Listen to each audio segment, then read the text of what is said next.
The captain of the brig informed me that he had received orders from the governor to prohibit me from having any communication on shore if he should be obliged to touch at any place in course of the voyage, and on reaching England he was not to offer me to land until he should previously receive orders from government. Thus I was absolutely a prisoner in the hands of this man, though I was bound to pay him the sum which he had been pleased to demand for my passage. This circumstance appeared to me so extraordinary that I wished to obtain a confirmation of it, lest it might be the subject of doubt when I should have to relate it. Therefore, when for the last time I applied to the governor for my passports, I called his attention to this extraordinary fact. I begged that he would certify in his answer to me that I had myself agreed to pay for my passage on board the brig, which by his instructions was now converted into my prison. But, as it may be supposed, I received my passports and nothing more. Passage to Europe, a space of about 100 days, from Wednesday, August 20th to Friday, November 15th. We sail from the Cape. Our passage, we anchor in the Downs. Towards evening, we proceeded to the beach, accompanied by our two excellent hosts of Tigerberg and the Cape, whose hospitable cares, extreme attention, and all the proofs of true affection which they gave us have inspired us with deep feelings of gratitude. The weather was calm, but as we entered the boat, a favorable breeze sprung up as if by enchantment. We all exclaimed that this was an auspicious omen, but it was far from proving so, for it will be seen that our passage turned out to be one of the longest, and towards the end most frightful and terrible. We got on board, the anchor was weighed, and we at last set sail for that Europe we had so long wished for. From the moment we got under way, I and my son were separated from Cape Town and the coast of Africa forever. Not that they were out of sight, even on the next day, but because we both remained shut up below, suffering most terribly from seasickness, the effects of which lasted a considerable time, and of which we thought we should die. Our accommodation was small, dirty, and inconvenient. Our brig was of about 200 tons at most, and the crew consisted of 12 hands, 2 of whom were boys, and indeed, with the exception of the captain and the mate, the only 2 who could be reckoned as good sailors, and the cook, an infirm old man. All the rest were mere lads. This want of hands was the more striking to me, and tended the more to increase my natural disposition to seasickness, as, with the exception of the Griffin, I had never been on board any but 74-gun ships, manned by 700 or 800 men. Yet, whether this violent commotion acted as a natural remedy or otherwise, certain it is that notwithstanding the badness of the accommodation, the execrable food that was given to us, and the total privation of all comforts, my health and that of my son were soon visibly improved. After that, believe in physic. The fact is, as the emperor would often say, man is a machine constructed to live, and the functions of nature are more powerful than the science of man. After 13 days sailing, we reached the Tropic of Capricorn and fell in with the trade winds. On the Sunday after that, the 7th of September, we passed in sight of St. Helena, but at a distance of upwards of 15 leagues. It was hardly possible to perceive it. It would be necessary to have been on that island situated as I had been, led there by similar motives, and to have felt the same affections and all the other sentiments which my residence there had inspired me with, in order to conceive all the sensations which I experienced on finding myself near that spot, all the thoughts which occurred to my mind, the feelings of regret which assailed me. I had in my power to remain there, and I had willfully chosen to banish myself from it. Indeed, the experience I had at the Cape began to make me fear that I had founded my determination on chimeras. clouds. We were now sailing smoothly towards the equator on this tropical sea on which we had to go upwards of 3,000 leagues. Our little vessel composed our universe. What a vast field of meditation to find oneself alone during about 100 days on the vast ocean without any other shelter than the immense expanse of the heavens on a floating atom, and separated only by a frail plank from the voracity of sea monsters and an unfathomable abyss. What an element our daring courage has conquered. What advantages have we not derived from it? Ah, how great is man! How sublime are his efforts! How admirable the success with which they are crowned! We were surrounded by shoals of fishes. They seemed to be here especially in their own empire. It appeared at times as if the vessel would not be able to open a passage through them in this sea generally smooth and tranquil, ever under the influence of the same wind. When the sails are once trimmed, there is scarcely anything more to do than to let the ship go on. Therefore, each sailor generally devoted his leisure to endeavor to catch some of the numerous fishes around us, and when they succeeded, which was not very often, it was to us a subject of great joy and satisfaction. We were so badly fed, and in a style so contrary to our habits, that an albicorn, a bonito, a dolphin, fishes, which are not very good in themselves, appeared to us delicious, and that such a prize was a dainty meal for every one of us. We should, I think, have even eaten some shark. Be that as it may, the Lord forgive our worthy captain for the meat, the salt fish, and the other horrible things with which he poisoned us regularly twice a day, notwithstanding the enormous sum which he had taken for our passage, and for which he had promised us good fare and excellent accommodation. But a mere tub, a complete dunghill, 4 or 5 large loaves, and a few dozen old fowls formed the sum total of his magnificence. Such is the good faith of a privateer. God preserve from it all those that may succeed me. In a state of loneliness such as that in which we found ourselves, the mind is the more easily prepared for every impression, and it was a source of real happiness and joy to us as we now advanced in our voyage to perceive a star belonging to our native hemisphere, to observe once more all our constellations of Europe. Every evening under the beautiful clear sky, I gave instructions to my son in astronomy. In the day, he made nautical observations with the captain, who compensated for the privation of those bodily delicacies respecting which he had so much deceived us by feeding our mind with long and frequent lectures, a task of which he acquitted himself admirably. At the expiration of a month, the 20th of September, we at last got into our northern hemisphere again by crossing the line almost at the same time as the sun, which was going down towards the south on our larboard tack. We were very fortunate in our navigation in the immediate vicinity north of the equator, where calms or storms are invariably met with. In those regions, the excessive heat of the equator and that produced by the sands of Africa combined to torment and depress nature, who expresses her lassitude by continued calms or is roused by torrents of rain and terrible claps of thunder. And 25 days after, we passed the second tropic and reached the boundaries of the variable wind of our regions.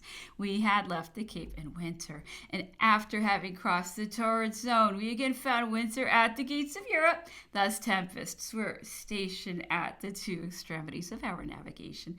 We had fortunately escaped the tempests of the departure, but we had still to expect those of the arrival. These we found at their post, and furious they turned out to be. At the end of about 25 days of light and variable winds, we arrived off the Azores. Our voyage had been already extremely long. It is not without example that the passage from the Cape to England has been performed in 30 days. The average perhaps is 50 days. We had now been 80 days at sea, and our troubles were only about to begin when, in sight of the Azores, our tribulation and what we called our Passion Week commenced. On the 1st of November, we experienced our first gale, a moderate one, it is true, to begin with, as it were, and set us a-going. On the 2nd of November, we had a calm to give us breath. On the 3rd came a second gale, still tolerable, but during the night, which was one of the darkest imaginable, a 3rd gale sprang up, and this time it amounted to an absolute hurricane. The wind suddenly chopped round from aft to fore with a dreadful noise, and blowing furiously, it took sideways the few sails we had set. At one instant, with the rapidity of thought, the ship was thrown on her beam ends, and the sea reached nearly to the foot of the masts. A great number of the casks belonging to the cargo were upset, and by their weight increased the heeling of the ship, already so dangerous. Fortunately, the wind carried away the sails, which were let loose, or we should have capsized. We all thought ourselves lost, and we must have been drowned, but fate had ordered it otherwise. Our hour was not yet come. We were fortunate enough to keep afloat. It was owing to an accident of the same kind and in nearly the same latitude that the Ville de Paris and 4 other 74 gunships were lost in the year 1782. Our captain and his mate, who had been 20 years at sea, assured us that they had never experienced a gale of such violence before.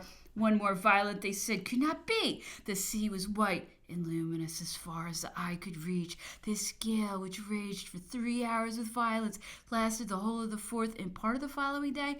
On the 5th, towards evening, the weather was tolerable, but this was only a kind of respite. On the 6th, we had a 4th gale, which blew violently during the whole day. In the night, it kept on increasing. We were obliged to run before the wind. The sea ran mountains high. It constantly washed over our decks, so that they were obliged to close up the entrance, through which we went down into the cabin, and thus we remained shut up below, having no other light than that afforded by a dismal lamp. It was like the cavern of Neptune, and threatened to become soon that of Pluto. We were literally speaking underwater, the waves closing above our heads. Such a state of things lasted for the whole of Friday, the 7th. Suffering from seasickness, I had not stirred from my hammock for a long while. And at about 4 o'clock, I took advantage of a more calm moment to drag myself to the issue of our wretched cabin, to examine the aspect of our situation. The spectacle was truly grand, sublime, awful, terrible. The vast ocean surmounted by a sky red with fury, covered with innumerable roaring mountains, and furrowed with deep valleys and fathomless abysses, formed a sight which filled me with an awful feeling of terror. Our little boat glided with admirable rapidity between 2 moving mountains, the extremities of which often met on our deck, threatening every moment to unite there together for our final destruction, whilst behind us huge rolling billows, similar to the fantastic monsters of fabulous history, pursued us with unrelenting ardor, raising their hideous heads above our stern, as if to contemplate and rush upon their prey, which continually escaped from them, not, however, without their carrying away here and there some pieces of wood from our upper works. The situation was one of imminent danger. Few words were exchanged between us. We looked at each other in silence and let events take their course. It is certain that a false movement at the helm, or the slightest act of inattention or neglect, would have been sufficient to cause us to be instantly swallowed up, had we been caught by one of these terrible waves astern of us. Its weight would have been borne down everything before it, and that indeed was our greatest peril. We were more than once threatened with seeing our cabin stove in. The waves struck over our heads with a noise like the detonation of a cannon. We observed them with terror gaining ground upon us, and we devoted a great part of the dreadful night that followed to secure and fortify ourselves against them. My son, who could neither go to bed nor sleep, frequently went upon deck to see how things were going on, and then came back to me, who was lying sick in my hammock, not knowing what to do during that long night. To divert our minds from the contemplation of our situation and beguile time away if possible, I endeavored a moment to dictate something to my son. It was a passage of ancient history, but presently a wave having stove in some part of the works above came and inundated my hammock, and the paper in which my son was writing. We thought ourselves at our last moment. My son took hold of my hand and exclaimed in a rather jocular tone, "At least we shall go down in good company with our Greeks and Romans.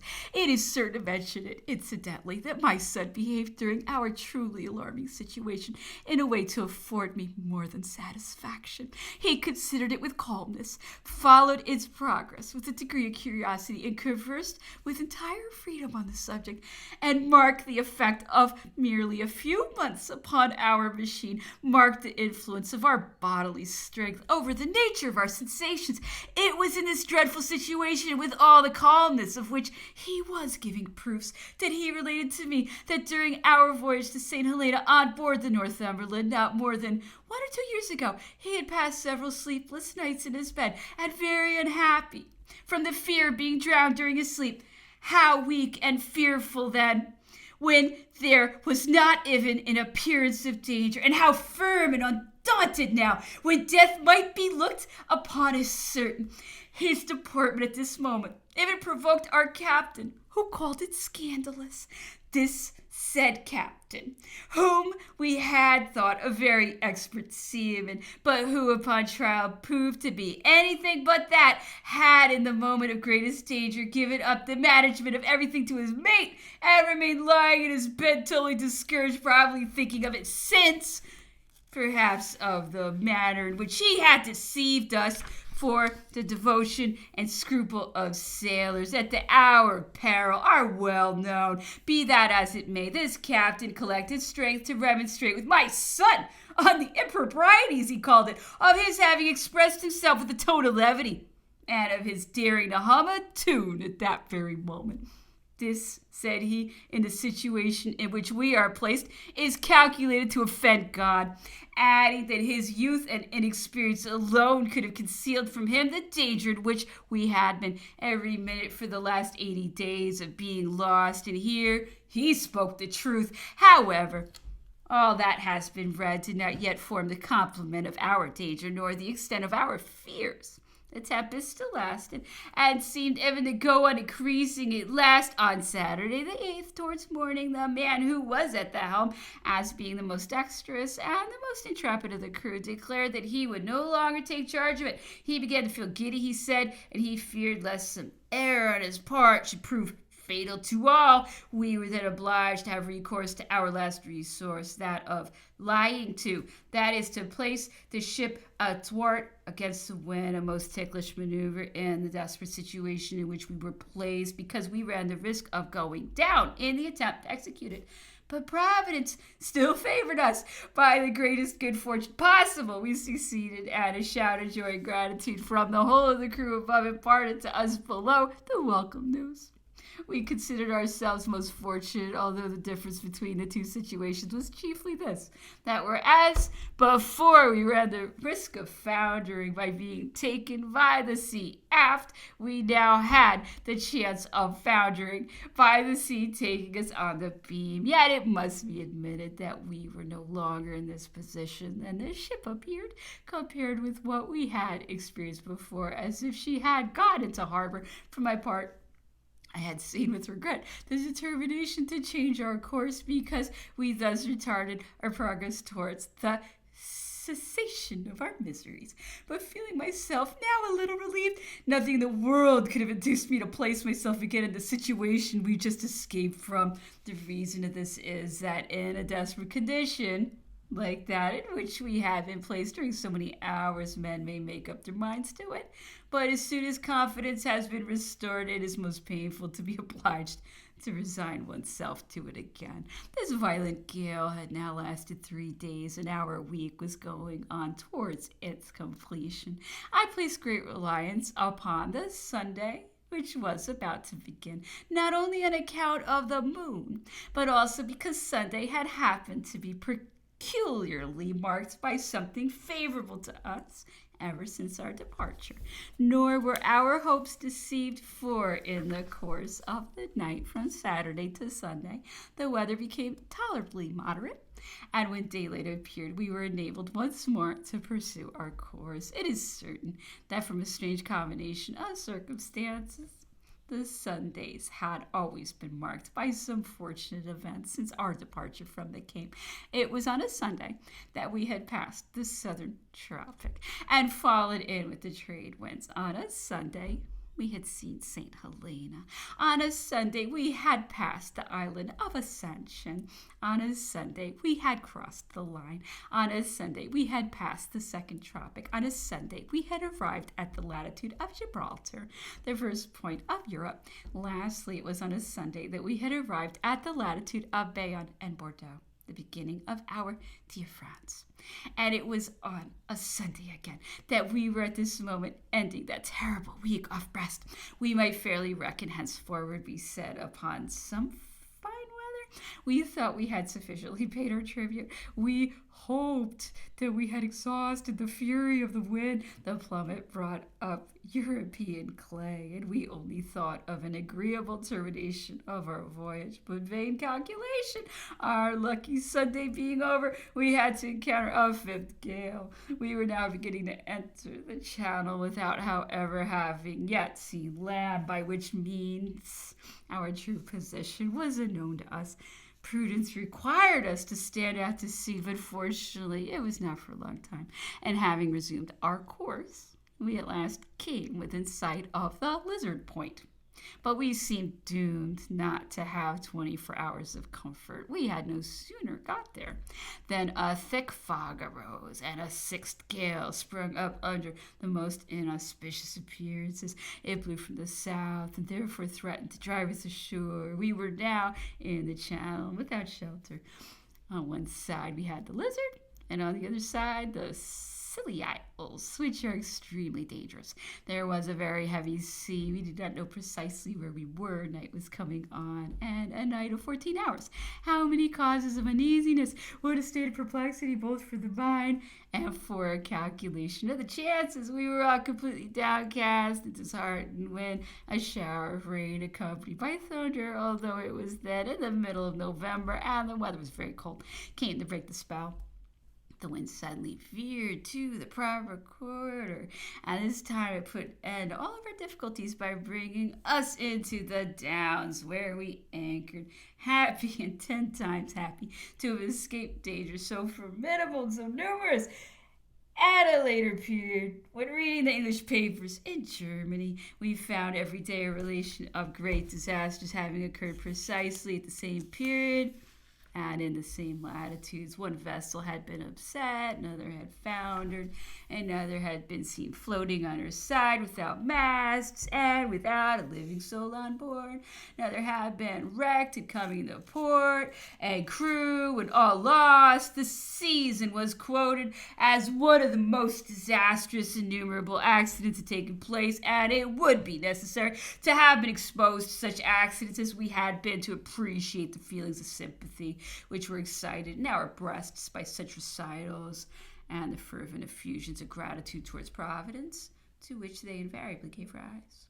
Voyage from the Thames to Frankfurt, an interval of 20 days, from November 16th to December the 11th. I am not allowed to remain in England. Removal to Ostend, persecutions in Belgium, Prussia, agreeable compensations, arrival in Frankfurt. On the preceding evening, we had anchored in the Downs merely for that night. The next morning at daybreak, we set sail for the Thames, London being our place of destination. It now appeared as if no occurrence could henceforth keep me from that city, and I was ready, calculating the hour of arrival. All my hopes might at last be realized. My confidence was returning, but how greatly I was mistaken. Arrived at Gravesend, where a vessel is stationed for the special purpose of superintendence over foreigners. I no sooner gave my name than an agent of the government informed me that I could not proceed any further, that I must follow him immediately with my luggage on board the alien ship. In vain, I remonstrated and represented to him that with my passport, I was in strict conformity with the regulations. That very document it was that condemned me. I have been since informed that a similar measure had been ordered against me in every port of England long before my arrival. I was no sooner on board the alien ship Then seals were placed upon my papers, and I was apprised that I must wait for final orders from the government. I had written to Lord Bathurst the very instant of our anchoring in the Downs. I now wrote to him again. I was ignorant of his intentions towards me, but it seems to me impossible that he should not eagerly summon me before him. And above all things, it could not enter into my mind that he would neglect to avail himself of so favorable an opportunity for hearing a counter-statement of all that had taken place at St. Helena. It will be seen, however, that I was mistaken in my suppositions. With the exception of being kept in confinement, every mark of attention was shown to me on board of the alien ship.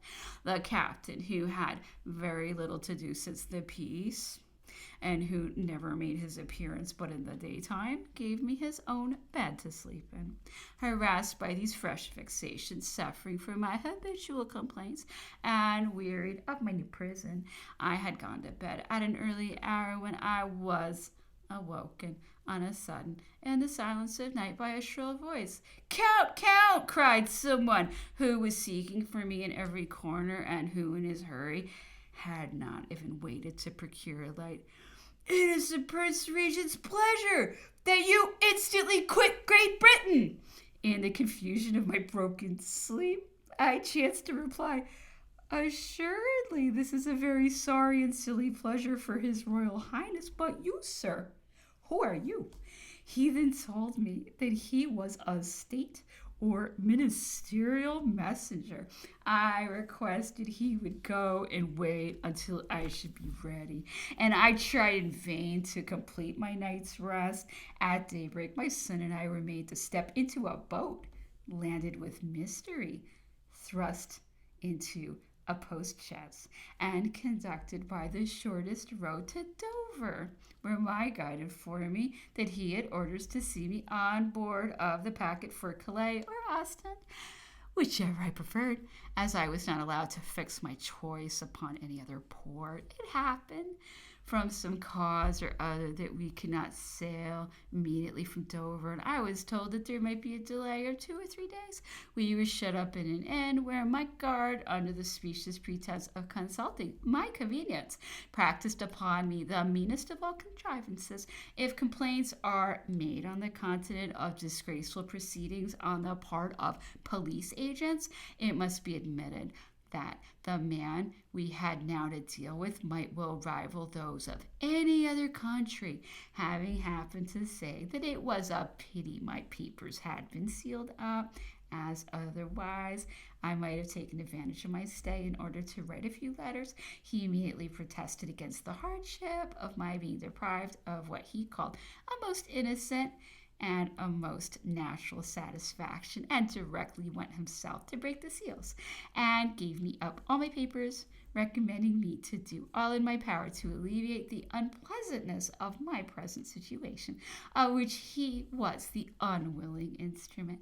Will it be believed this was nothing more than a snare laid for me, in order that he might afterwards have the pleasure of seizing upon whatever I might have written, under the delusion of a feeling of confidence he thus excited? During the time we were together, this man had been remarkable for his officiousness towards us, coupled, it is true, with 1,000 impertinent expressions which sufficiently evinced all his baseness. He told me, for instance, that he and his fellows in the same situation considered it their duty to know no other law than the pleasure of the prince. He spoke of his master, Lord Sidmouth, the secretary for the Home Department, of his master who had preceded Lord Sidmouth, and so on.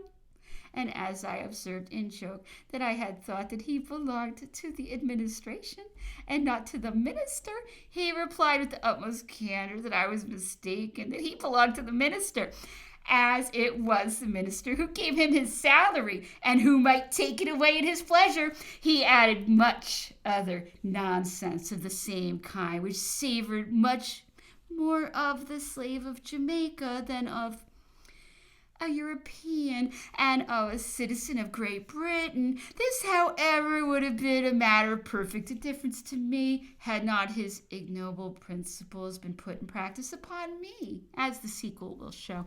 at the very moment of our departure. And when I was on the point of starting, this man, until then so complacent and so officious, told me in rather an insolent manner that he had a trifling formality to fulfill towards me, and seizing upon all my luggage, he searched most minutely amongst my linen and clothes, took possession of all my papers without the least ceremony, and even refused to give me any kind of inventory of them. I complained aloud. I called for the protection of the magistrates. I demanded that my protest at least should be received. I was answered that in the situation in which I was placed, and being a foreigner, the benefit of the laws which I invoked could not be extended to me. And in this manner I was obliged to quit England, leaving, however, behind me the following letter for Lord Sidmouth. My lord, it is with feelings of the deepest regret that I do myself the honor of addressing your lordship, aware that your reply, which might perhaps gratify the object of my wishes, will reach me too late. For the last 4 days I have been in the power of your messenger, who upon his arrival has removed the seals which have been put upon my papers, saying that he again placed them at my disposal. He has since seen me write, has even encouraged me to do so, and has waited for the moment of my departure to take possession in your name of every one of my papers. This is a snare, my lord, which my heart forbids me to attribute to a higher quarter than to the individual who practiced it. That messenger understood no language but English. He called another person to his aid who pretended to understand a little French, and who has thought proper to peruse my papers one after another, and even to detain them all. There was enough for a whole week's reading, and I did not imagine that any individual could have such a right over me.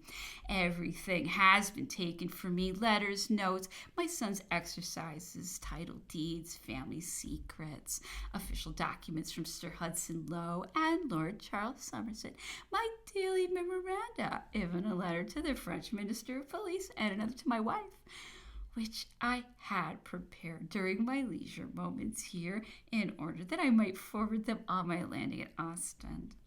They have been taken without allowing an inventory or register to be made of them. Such, they said, was your lordship's order. In the first burst of indignation, I have protested against this violence, and demanded that a magistrate might receive my complaint. I shall not record here the reply that has been given to me.